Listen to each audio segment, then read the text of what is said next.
Ang magnesium ay isang mahalagang mineral na hindi ginagawa ng iyong katawan, na nangangahulugang kailangan mong makuha ito sa pamamagitan ng iyong dieta.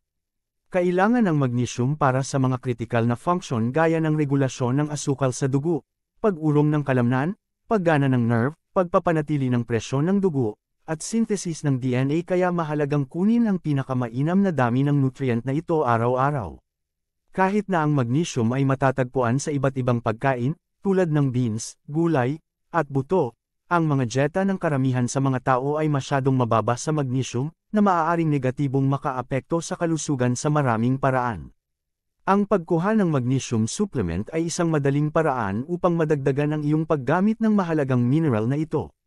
Dagdag pa, ang mga suplemento ng magnesium ay maaaring makinabang sa kalusugan sa maraming paraan, mula sa pagpapababa ng asukal sa dugo hanggang sa pagpapabuti ng kalidad ng pagtulog.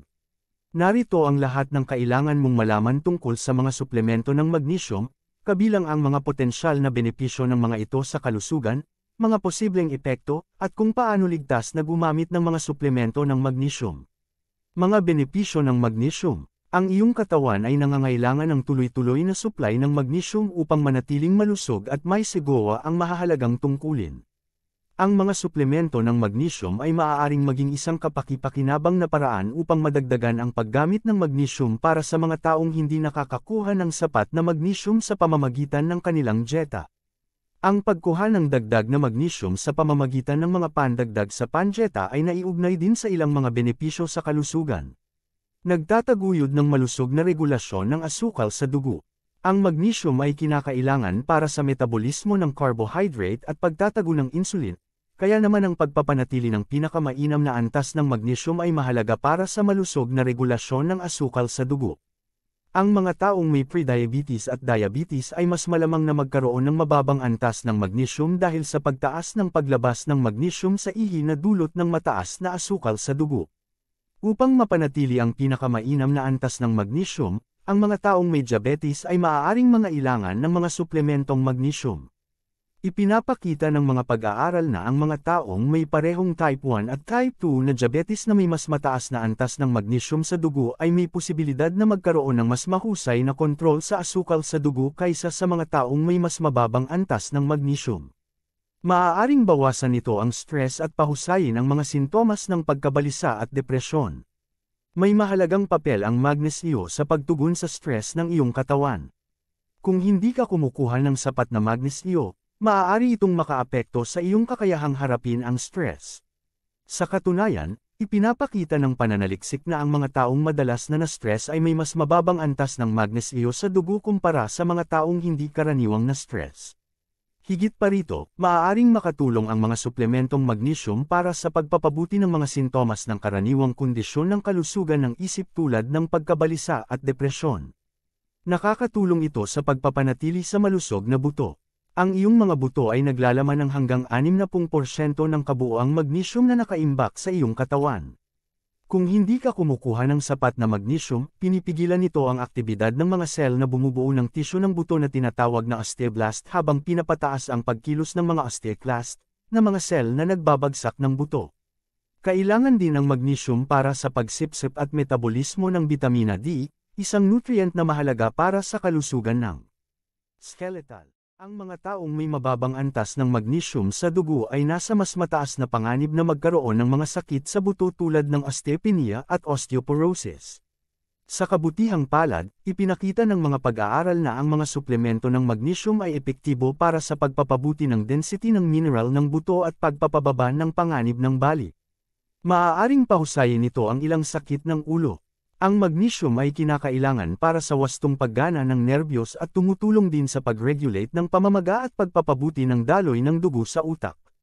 Ang mga taong nakakaranas ng madalas na pananakit ng ulo, tulad ng migraine, ay may posibilidad na magkaroon ng mas mababang antas ng magnesium sa dugo. Sa katunayan, ang kakulangan sa magnesio ay itinuturing na isang independenteng kadahilanan ng panganib para sa sobrang sakit ng ulo. Natuklasan ng ilang pag-aaral na ang mga suplementong magnesio ay nakakatulong para mabawasan ang dalas at kalubhaan ng mga sintomas sa mga taong may migraine at pananakit ng ulo na uri ng tensyon.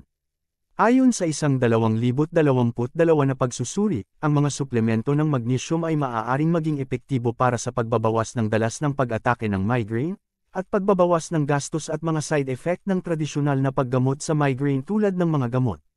Sinusuportahan nito ang malusog na mga antas ng presyon ng dugo. Ang magnesium ay kasangkot sa ilang mga proseso na kinakailangan para sa malusog na regulasyon ng presyon ng dugo. Halimbawa, ang magnesium ay nagtataguyod ng pagpapalabas ng isang molekula ng pagbibigay ng senadorias na tinatawag na nitric oxide.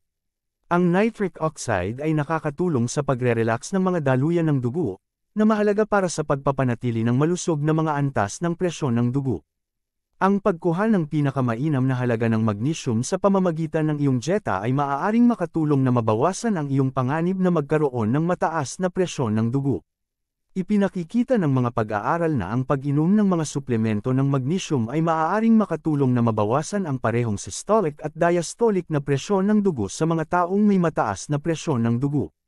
Gayunpaman, ayon sa isang pagsusuri sa 2021 ng 49 na pag-aaral, ang mga taong may hindi ginagamot na hypertension ay maaaring mangailangan ng mataas na mga pandagdag na dosis na naglalaman ng hindi bababa sa 600 mg ng magnesium bawat araw upang epektibong mapababa ang mga antas ng presyon ng dugo. Maaaring pahusayin nito ang pagtulog. Ang pagpapanatili ng malusog na antas ng magnesium ay maaaring makatulong sa iyo na makakuha ng mahimbing na pagtulog.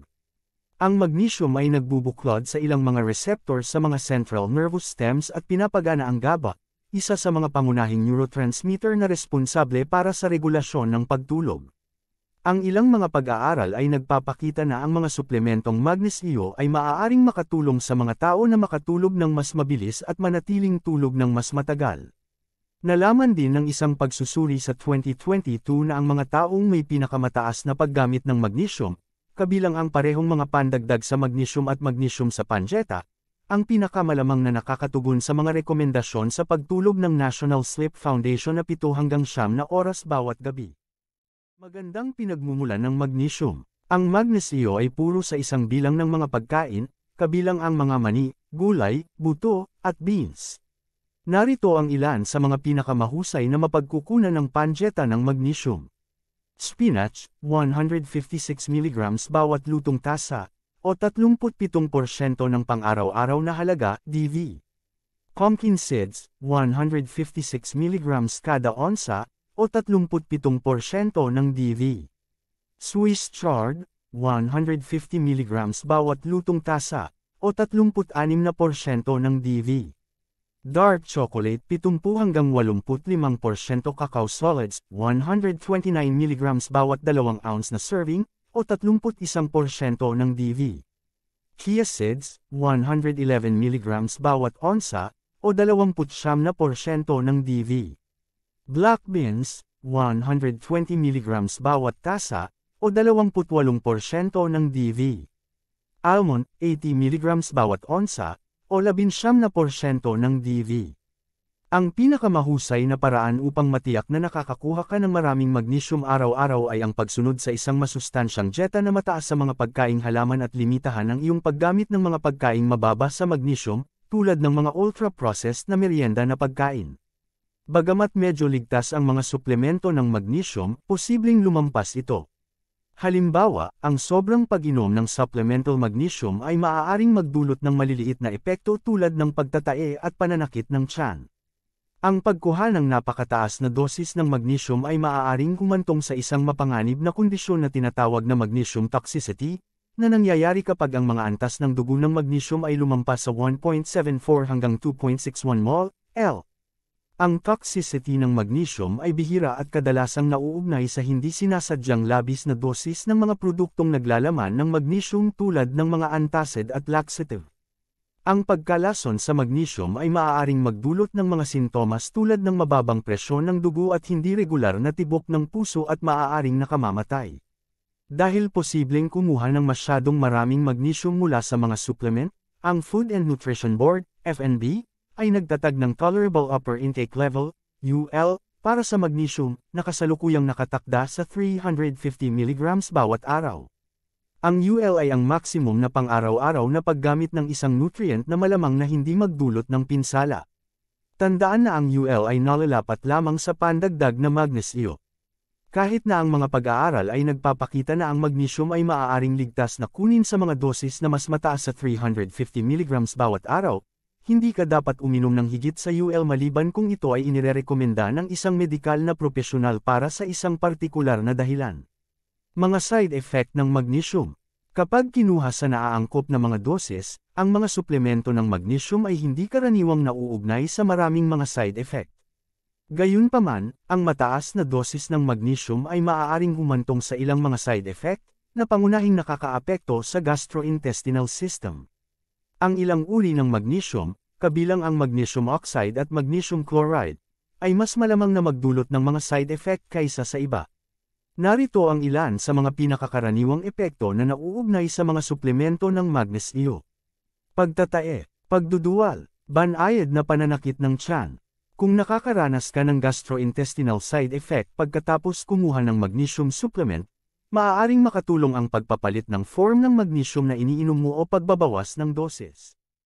Ang impormasyong ito ay dagdag kaalaman lamang. Sa mga taong nahilig na madagdagan ang kanilang kaalaman, magbasa o higit pa. Maraming salamat po.